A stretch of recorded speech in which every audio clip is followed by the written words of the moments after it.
The summer of 1985 in South Georgia was heavy, as if the air itself were made of lead.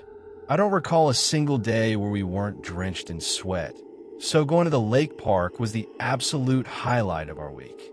It wasn't a real resort. It was just a massive hole some greedy man had dug into his land, filled with well water and fringed with white sand and imported palm trees to trick poor families into thinking they were in Miami.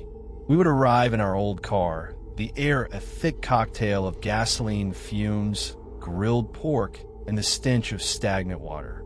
I remember that giant water slide in the middle of the lake vividly.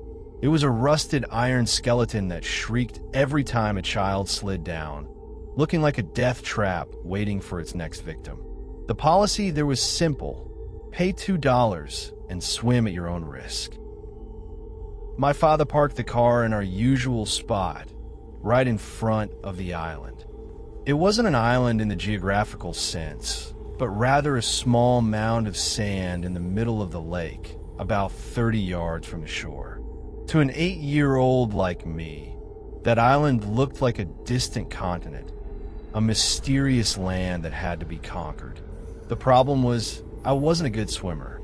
I was terrified of depths where I couldn't see the bottom.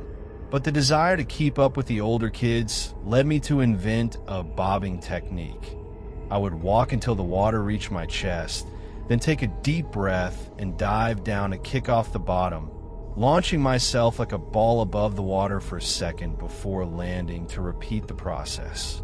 In this way, I made my way toward the island, one leap at a time. That day, the atmosphere was incredibly loud. The blare of music from car stereos, the screams of children, and the constant splash of bodies hitting the water filled the air. I began my usual journey toward the island. The first leap, the sand was coarse beneath my feet. The second leap, the water began to feel a bit colder. By the 10th leap or so, I was nearing the edge of the island. I took a deep breath and submerged. I expected to touch the familiar sandy bottom to push myself back up, but my right foot landed on something different. It wasn't a solid floor.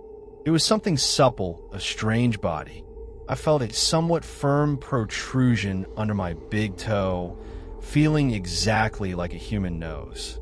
Before I could process it, my foot slipped slightly, sinking into something incredibly soft.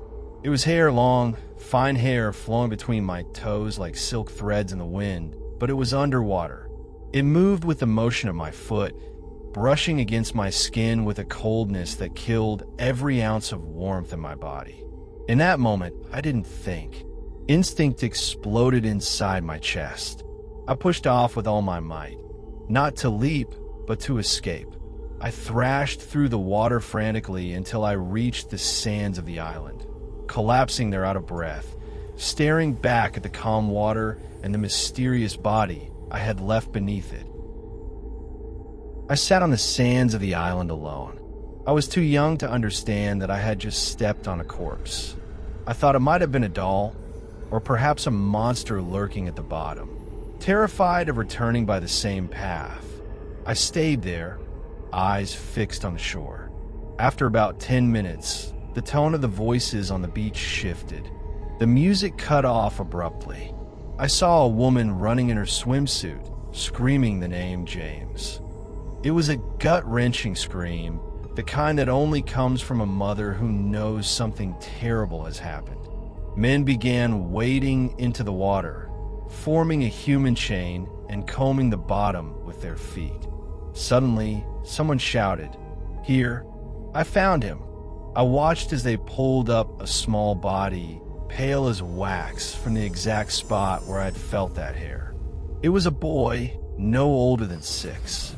His wet hair, which had been flowing between my toes just minutes before, was now matted against his face as he was carried toward the shore amidst unstoppable wailing. 40 years have passed since that incident. That lake has dried up, the park owner is dead, and the place has turned into a deserted forest.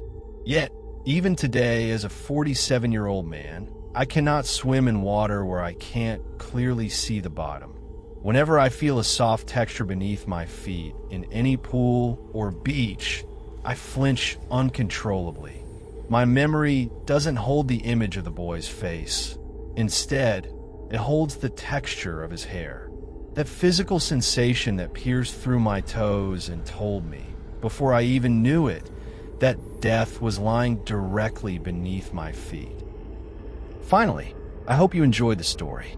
Don't forget to like and follow, and I'll see you in another story. If you have a story of your own that you'd like to share, feel free to let me know in the comments. Thank you for your support.